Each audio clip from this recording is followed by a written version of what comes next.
Now, in 2022, Germany also expressed interest in our LNG, but at that time, Prime Minister Justin Trudeau wasn't sold on the long-term business case. And there are other questions about achieving a net zero emission future while also exporting LNG.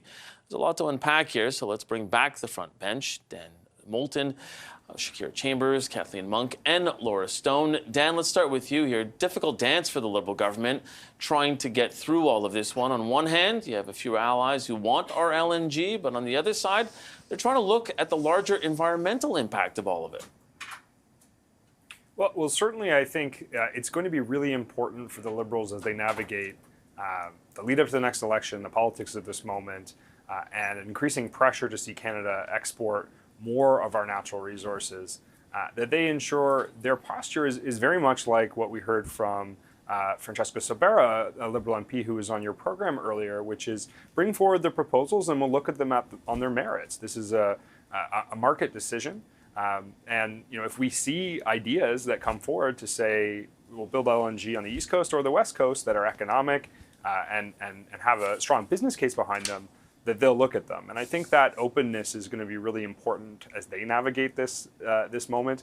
The Prime Minister in the past, I think, has been more skeptical of proposals. You mentioned that at the outset there. And I think that's something they should probably try and navigate away. And I think they can sort of do a delicate dance on this issue, if I'll borrow your terminology there, by saying, bring that proposal forward and we'll assess it on its merits. What the Conservatives aren't doing, and I noticed earlier in your program, Andrew Scheer refused to answer the question, is how do you work with certain provinces like Quebec to get infrastructure built?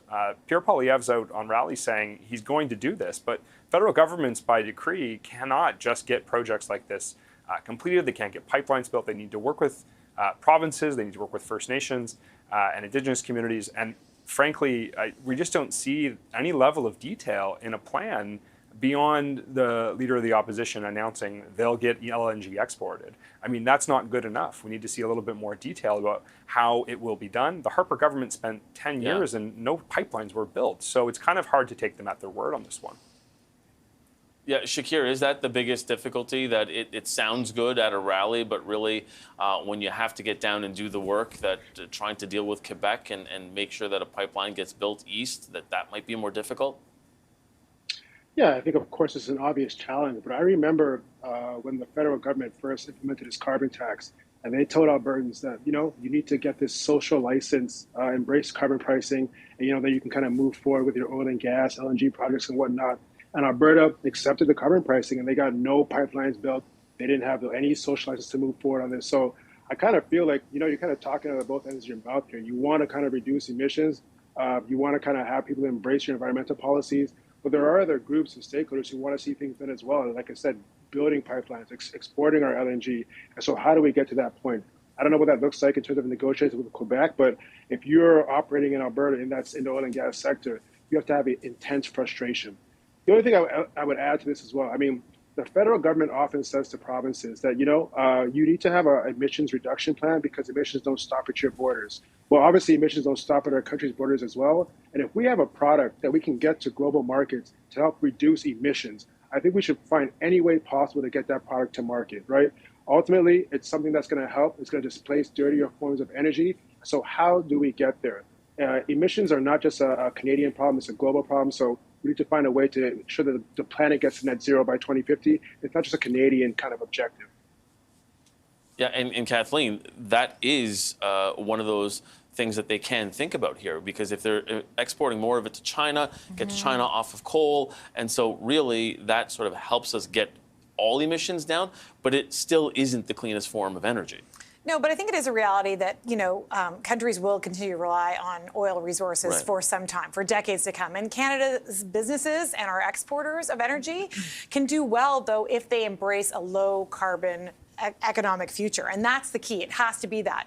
Pierre Poilievre is, walking around the country basically with a very consistent message, but it's simplistic and it doesn't mean much because you can't just wave a magic wand and suddenly we're going to get an East Coast LNG plant created, right? There needs to be the business case. There needs to be the environmental case made. And he hasn't made that. He hasn't articulated that. They can continue to dodge the questions, but we've seen recently just 2 LNG projects on the East Coast being nixed because there wasn't the business case made there. There wasn't the environmental case made there. So that has to come first. And the Conservatives need to kind of get their ducks lined up by saying this is going to just happen.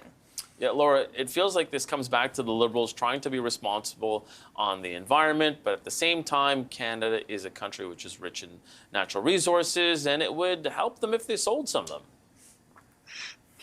Yeah, I mean, this is the beauty of being the opposition leader, right? You can kind of propose, as Kathleen said, these simplistic solutions, and you're not held to the same standard as the government, or the world is more complicated. I find it interesting. I find the Liberal lines of communication on this a bit muddied. I found MP Sauvé on your show, Mike, seemed much more open to the idea than the energy minister's spokesperson, who was quoted in our newspaper based on Bashi's interview, essentially saying, well, this has to match with our climate goals, and we're not rushing into anything that doesn't meet our standards. To me, that seemed much more hesitant than the Liberals are proposing today on your program. So I think there is a bit of a muddied communication as to whether the Liberals support this or not. And, Pierre Poilievre's message, whether it's dealing with the municipalities on housing and whether it's dealing with provinces on projects like this, is essentially to, bulldoze through and get it done no matter what. So that's clearly a message that's resonating. It will be up to the other parties to kind of hold him to account on that, to see, how he'll go about doing that. But in a way, it's a bit of a gift to the politicians who are not in charge of these complex matters, because they can say a lot of things, and these projects take so many months and years to even get underway that it's hard to hold them to account in the same way as the government.